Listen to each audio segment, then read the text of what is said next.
Welcome to light talkies. Apollo மருத்துவமனையில் சிகிச்சை பெற்று வராங்க நம்ம ஜெயலலிதா அவர்கள். இன்னைக்கு சாதாரண வார்டுக்கு மாற்றுறதுக்கு டாக்டர்கள் திட்டமிட்டுள்ளதாக ஒரு தகவல் கிடைச்சிருக்கு. அதிமுக பொதுச் செயலாளர் ஜெயலலிதா கடந்த செப்டம்பர் மாதம் 22ஆம் தேதி உடல்நலக் குறைவால் அப்போலோ மருத்துவமனையில் அனுமதிக்கப்பட்டாங்க. அதை தொடர்ந்து அவங்களுக்கு தீவிர சிகிச்சை அளிக்கப்பட்டு வந்துச்சு. அவங்களோட உடல்நலத்தில் முன்னேற்றம் உள்ளதா அவ்வப்போது மருத்துவர்களும் அறிக்கை வெளியிட்டு வந்தாங்க. மொத்தம் 11 அறிக்கை வந்துச்சு. 10 அறிக்கையில் அவங்க கொஞ்சம் கொஞ்சமாக முன்னேறி வந்துட்டு இருக்காங்க. அவங்களுக்கு இந்த சுவாச பிரச்சனை, சர்க்கரை நோய் எல்லாம் வரிசையாக சொல்லியிருந்தாங்க. 11ஆவது அறிக்கையில் அவங்க டாக்டரோட நல்லா பேசிட்டு வர்றதா சொல்லியிருந்தாங்க.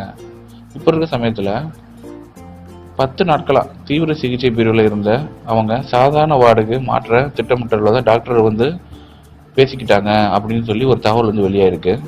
மேலும் உடல்நிலையில் தொடர்ந்து முன்னேற்றம் இருப்பதால் செயற்கை சுவாச முறையில் உள்ள அந்த தொண்டையில் பொருத்தப்பட்டுள்ள குழாயை அகற்றிவிட்டு இயற்கையாகவே சுவாசிக்க வைத்திடலாம்னு டாக்டர்ஸ் பிளான் போடுறாங்களாம்.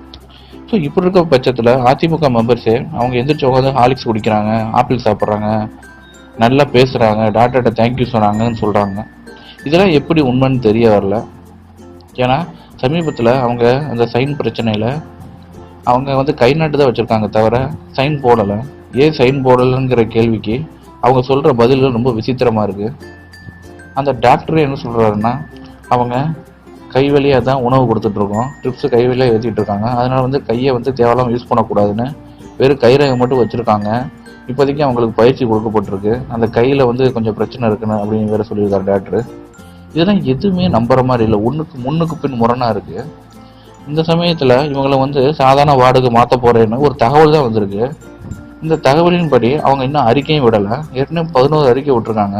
அதில் அநேகமாக அந்த 12வது அறிக்கைக்கு இன்ஃபர்மேஷன் சேர்க்குறாங்களோன்னு தெரியுது. பார்ப்போம். இந்த 12வது அறிக்கையில் அவங்க இந்த நியூஸையும் சேர்ப்பாங்கன்னு எதிர்பார்க்கப்படுது. இந்த நியூஸை ஹைலைட்டாக வச்சு அதிமுக மெம்பர்ஸு 2 நாளைக்கு முன்னாடி கொண்டாடினாங்க. அப்புறம் தீபாவளியில் எந்த அறிக்கையும் வராதனால சோகமானாங்க.